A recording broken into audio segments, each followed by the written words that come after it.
Hey, top of the morning to you. This is Rose Price, Landmark Real Estate. Today's topic is a home inspection. Generally, during the seller and the buyer's selling process, a home inspection does occur, either ordered by the buyer or ordered by the seller. So if you'd like to see an example of a home inspection, stay tuned. I have Troy Doring coming up showing us a home inspection.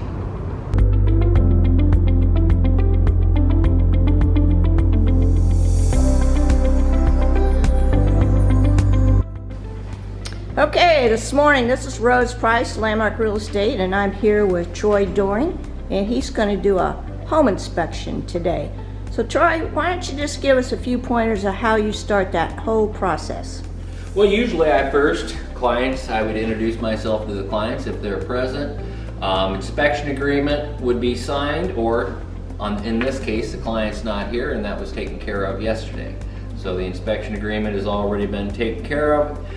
And if the client was here, I would go over my process. I usually start on the outside, then get up on the roof, work my way into the garage. Oftentimes your electrical panel is out there, and in this case, in this house, the electrical panel is out there, the furnace, the water heater, and the attic access. So I would do all that before I even came into the house. So I might be outside for 45 minutes to an hour. And then I would come in and usually start with either the bathroom or the kitchen, get water running, get the oven and dishwasher running so they can go through their cycles, start the fireplace, and then start room to room, inspecting each room. And I would comment on closets, ceiling, walls, floors, electrical, windows, doors, heat, and smoke detectors.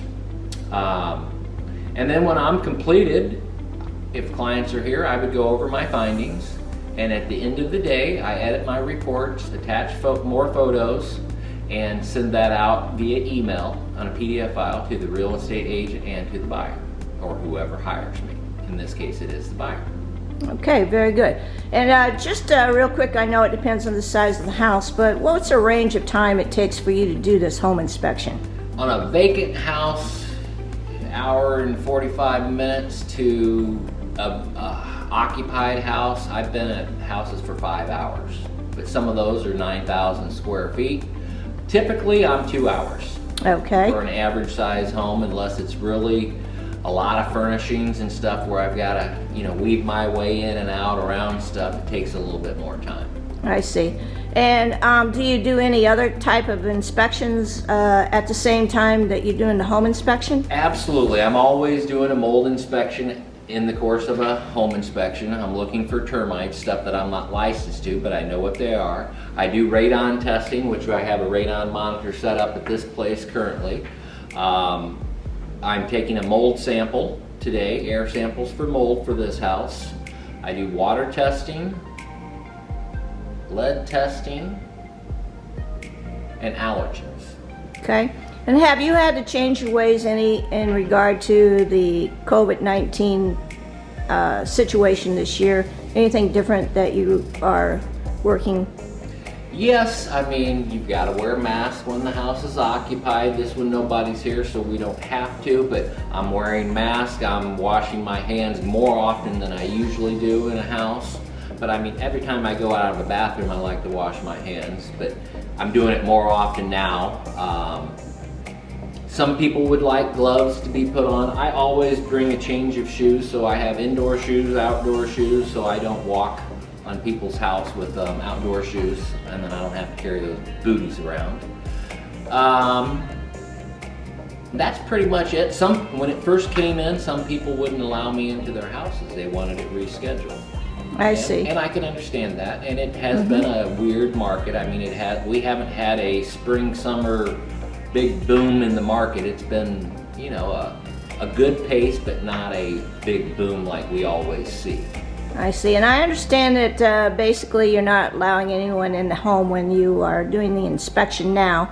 As in the past, we used to have the buyer, the realtor, and family members and all that happy stuff. Is that true? Correct. about a month or so ago, people started showing up, or a couple months ago, you know, when things let up. And now that things are starting to reoccur, yes, it's just me. And typically I would have, you know, usually people show up towards the end, because let's face it, I'm doing a job. I'm kind of boring. I'm talking to or I'm entering data into my computer. I'm looking at items. I'm not conversing with, you know, with other people while I'm working. So it's a lot of times if they show up right at the beginning, they find themselves just waiting on me, and it's kind of boring. So, you know, I tell people, you know, show up an hour and a half after I start, and, you know, I've got a half hour more to go or more. You can take measurements, you know, do whatever you want, and then I go over the report. That way they don't have to waste their time. A lot of people show up, you know, right when I'm done. I go over my findings.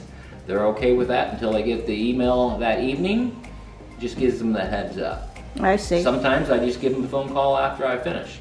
Okay, great. And then I'm doing a lot more conference calls these days. Since Sure. people are not around, you know, they've got questions, and my reports are pretty self-explanatory, but some items you have to explain to people, and some people just don't have that knowledge of construction methods or how stuff is done or needed to be done. Well, very good. Well, I thank you for your time today and allowing me to do this filming. And so I'm going to follow Troy around, and we're going to film certain sections of a home inspection. So thank you for your time, Troy. You're very welcome. Thank you. Well, Troy's taking a look at this air conditioning system here. What are you looking for? Well, I am taking a picture from the boilerplate, what they call it. It's just a manufacturer specs that will tell me the age, the tonnage, and the electrical ampage, what it needs to match up with the indoor electrical, which oftentimes is off. They're usually oftentimes oversized. This air conditioner is slightly uneven due to settling. We've had some fin damage down here. You can see where it's probably been hit by a mower. Several spots over here where an HVAC technician could come out and comb the fins, is what they call it. Straighten them out, and it does help the efficiency. I'm looking at insulation around your line set.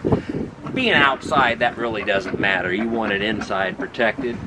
And then on the outside of the house, I'm looking at the siding, your gas meters here, your electrical meters here. I'm looking at your soffit, your fascia, gutters, gutter downspouts, leaders, grade of the soil, foundation. You can see your concrete blocks along here. Just looking for any abnormalities, irregularities, displacement in the concrete blocks, damaged screens on windows. This house is vinyl, but a lot of houses are wood, so you're looking for wood trim that would have moisture damage oftentimes and just needs painted. This is your fireplace with a direct vent. Then I'm looking at the patio, and initially I can see that the patio has settled about 4 inches. You can tell where the patio concrete used to be, up here. Well, now the whole patio drains towards the house, and all drains towards this foundation vent, so water, when it's going to rain, is going to pool up in here. Concrete block, mortar are porous, so if we get a lot of ground saturation, it's going to just seep into this crawl space. So I would not be surprised if we had some water, at least some, well, since we haven't had rain in weeks, any significant amount, we're going to have some water stains here, maybe some past mold. Who knows? I'll find out when I get in the crawl space. Also, while I'm back here, I always check the electrical outlets and check to see if there's any raccoons on a light fixture. That's a good one. I guess that's to deter the birds. So I just took my tester, checked polarity, it worked, and then I tripped the GFCI, which on this house, it should be located in the garage, the reset button.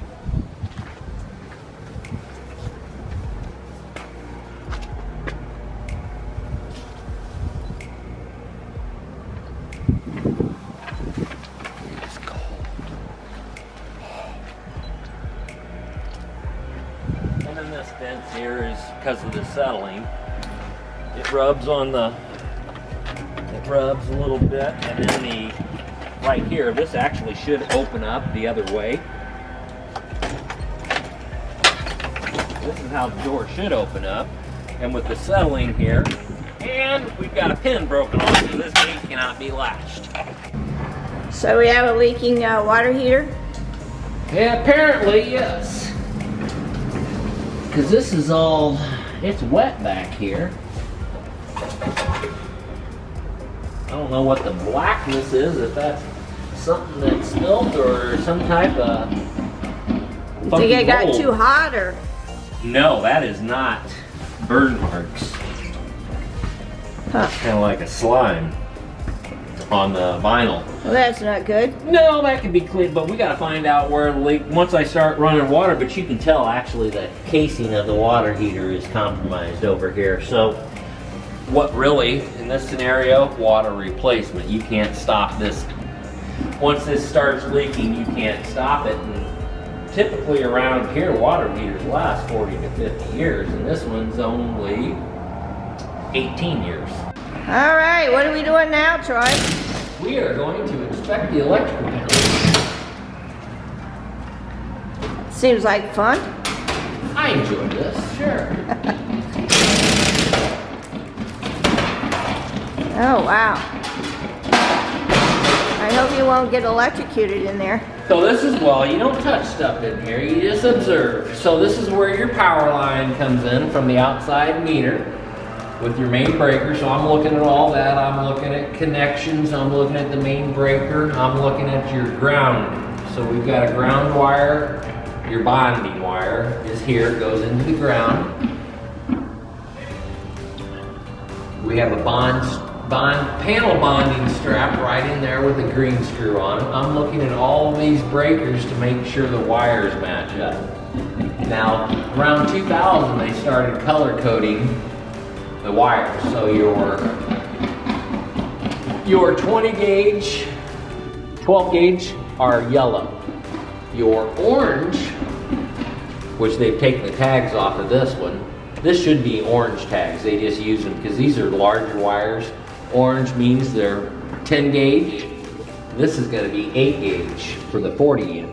All your others are yellow for 20, and if there were white wires, they would be for your 15 amp breakers. But I always label how many empty slots you have, how many 240 volts, and then how many 120 volts. And oftentimes the air conditioner breaker is oversized. In this case, it's not, it's a 20 amp. Oftentimes you'll see a 40 amp because the electrical panel is installed before the air conditioner is set. That's usually one of the last things they do.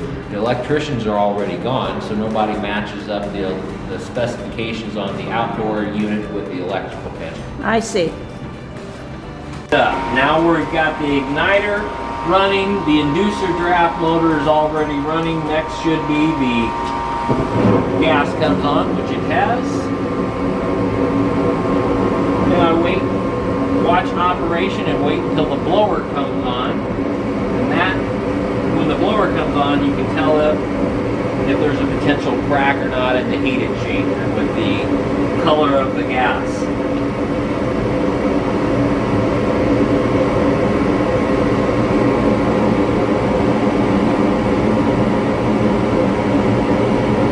Nobody wants to have a cracked heat exchanger. Yeah. Could be fatal. And expensive. Yes. So what color does it have to turn? If it stays the color it is, the blue, that's what you want. When the fan comes on, and if there'd be a crack in the heat exchanger, that means air from the fans getting in the heat exchanger can blow those flames. I see. So you have movement of the flames and they'll turn orange. The more air gets in there and moves around like that. I just did the auto reverse, now I'm doing the photo eyes. Then I'm checking the photo eyes, should be 4 to 6 inches off the floor, they're too high. We got a damaged weather stripping here and on the bottom, which could allow air, rain, snow, mice to enter the garage and then potentially enter the house. I've also checked the electrical out in here. So I've got my GFCI tester, I'm testing the polarity. I'll put it in all these outlets to check the polarity. And to make sure they're operative. And then trip.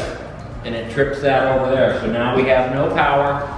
I'll go reset the GFCI. We have power back, so it functions. It protects you against electrocution. So Troy, what are the most important sections on a home inspection? Typically, I mean, your house is like your body. If you have a weak back, you have a weak body. On a house, if you have a weak foundation, you have a weak house. So on this house, it's a crawl space. So the most important aspect of this house is underneath, where most people don't go. Most of the things I find in an inspection that need to take care of are places that most people don't see or look at. Your electrical panel, all your wiring, your plumbing, your duct work, which a lot of, in this house, all your duct work is going to be either in the attic or in the crawl space. Your electrical panel's out in the garage. Most people don't ever take the panel cover off and look what I'm looking for. And they don't know what to look for anyway, right? Correct. Attic, most people don't go into their attic, but I'm up in the attic looking for moisture damage, water leaks. A lot of times you have hazardous wiring issues up there and lack of insulation. I've inspected brand new houses where there's been no insulation up in the attic. I see. They've just forgotten to do that last little part. And, in this time of year when your heat's on, you want that insulation up there. So now we're inside. So inside a property, any critical areas there mostly? Well, I'm going to be running all the water lines. Yes, there are critical because I've got to run the water to find out when I get in the crawl space if there's any plumbing leaks. So I'm going to be running the dishwasher. I'm going to be running the sink, be running toilets, flushing toilets about 3 times each. I would try to run the tubs, check, make sure we have hot where hot's at, cold where cold's at, and I typically run the showers or tubs for about 10 minutes, enough for a shower, somebody to take a shower. And then I'm inspecting every electrical outlet that I can get to. I mean, this will tell you if it's grounded, it'll tell you if you have a reverse polarity, if it's wired wrong, it'll trip a GFCI breaker. In a kitchen, you're supposed to have 2 circuits, so we have 1 circuit here, and then we have another circuit here. So power comes in first over there, so I can trip that, and it trips this over here. And it will also trip that other there. Yeah, that was long-winded.